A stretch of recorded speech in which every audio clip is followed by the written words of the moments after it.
So my name is Clinton Hall, and I am a small business owner slash entrepreneur. I have a few little business enterprises that I operate, and my main source of income, my main focus of energy is on an organic grocery store, an independent health food store, which my wife and I own. We're partners together in that business. She also is a podiatrist. She has her own clinic in town. And we also have an organic farm where I am today. So today's Tuesday. Today's the day where I work from home. Work on the farm. I also have help here on the farm. We grow food, produce, and flowers for our community and also for our store. And then also, I have the opportunity to work from home. It's an opportunity for me to focus on the tasks that I might not get the time to when I'm in the store. And what I wanted to talk to the camera about today was just the challenges of the small business. So, our business from the outside looking in is quite successful. Been in business for over 8 years now, but we are finally at another tipping point. I understand that business comes in cycles, and sometimes it's easy when things are profitable, when sales are up, and when you've got a team that works really, really well and cohesively, then obviously you're thriving, and that is reflected in your business and your numbers and your customer experiences as well. But for us right now, everything seems just a little bit more challenging, a little bit more, seems to be a lot more friction in the way that we do business. And all I really want to do now is one, I want to get a video out. This is my first video on YouTube.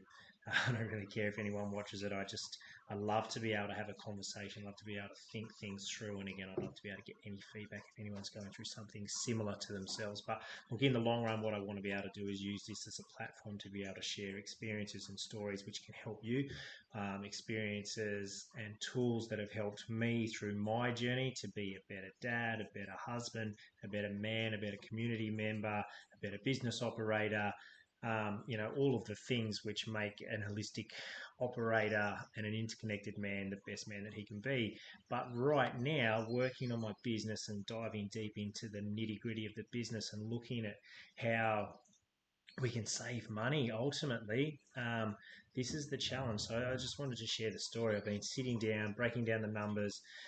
Look, our revenue is higher than it has ever been, but ultimately we need to reach a certain amount of sales to be able to just break even. My wife and I, we've been in this grind now for probably the last 2 years. The post-COVID world has changed the way that everyone does business. It's so much more challenging to maintain staff, to maintain their energy, to maintain your own energy, and then also the added ongoing costs of inflation, in terms of so much the cost of goods, but the cost of operation. I think that is my biggest challenge as a business now. Is, like I said, our revenue is up, even our profit margin is up, but for us to break even and then to be able to be profitable, to then be able to draw an income and sustain my family, my health, my well-being, my lifestyle, it's harder than it has ever been.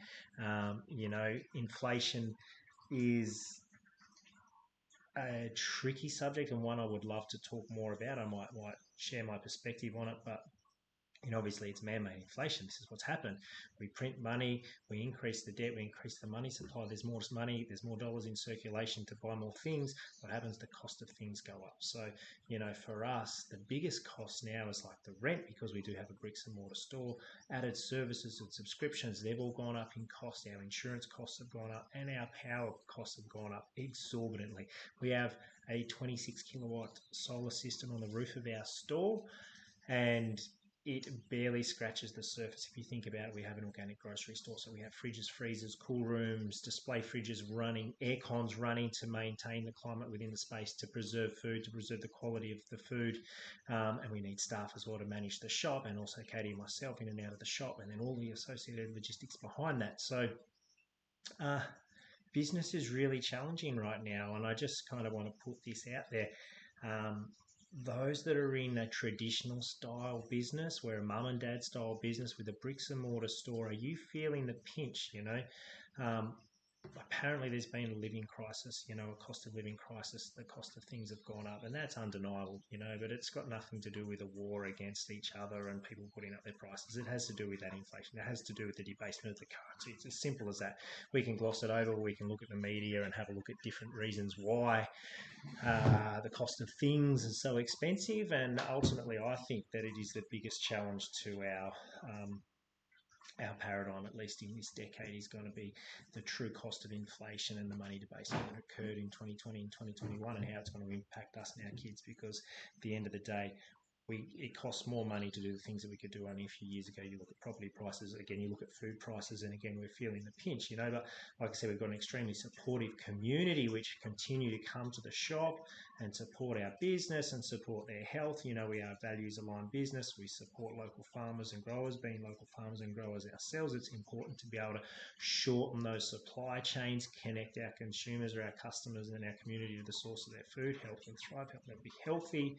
It comes at a cost, but we are just really struggling to make the business side of it work in terms of that traditional sense. So we are looking at other avenues. Again, like I said, my wife has a private practice in town where she's just starting to kick off. She's been in business for 9 months and she's just starting to make ends meet there. And then also too, I have a coaching business and I run workshops here, specifically focusing on men's health, men's well-being, community, brotherhood, empowerment, values, integrity, and purpose, all of these things that help me to be of value to my family and my community. So that's kind of a little bit of my story. That's what's happened today. I don't have any answers for it short term. I know that business is a struggle. I know that, diamonds are forged through pressure, and I know all the cliches, but, when you are in the thick of it, when you're looking at the numbers and you think, how long is this sustainable?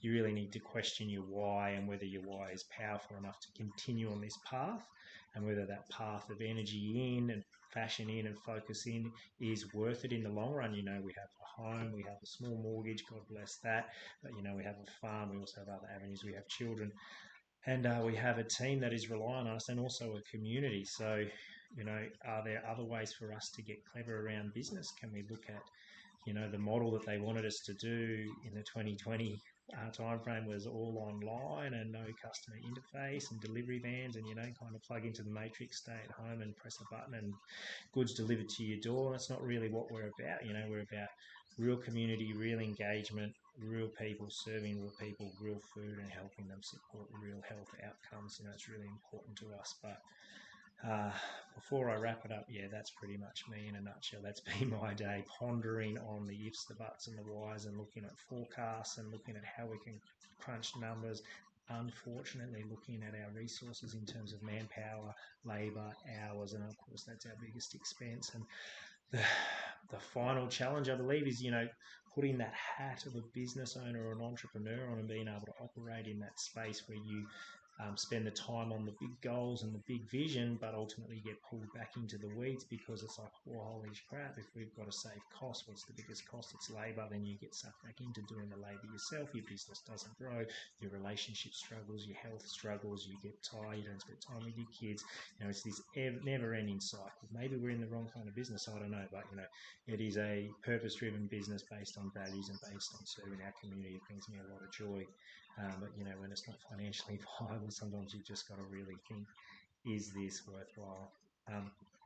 Thanks for watching. If you got this far, not really much content that may be of value, but again, it's all about me breaking the shackles, telling a story, talking about myself. And again, it's not all roses and rainbows and unicorns. I wish it was. Some days it is, most days it's not.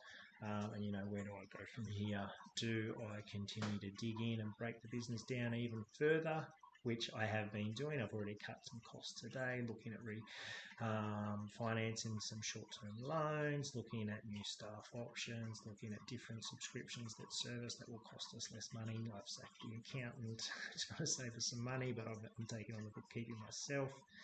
If you've got any ideas, I'd love you to share your ideas on whether it is feasible, whether it is worthwhile. How can a traditional mum and dad bricks and mortar store stay operational, stay relevant, stay profitable, be sustainable, and still be enjoyable? At the end of the day, I don't want to work 80 hours a week. I want to work 30 to 40, same as everyone else, and spend the rest of the time on my farm with my animals, with my kids, doing some awesome shit. Thanks for watching. Yeah, any feedback, any likes, anything like that. If not, doesn't matter, because the next one will be much more relevant and to the point and giving some value.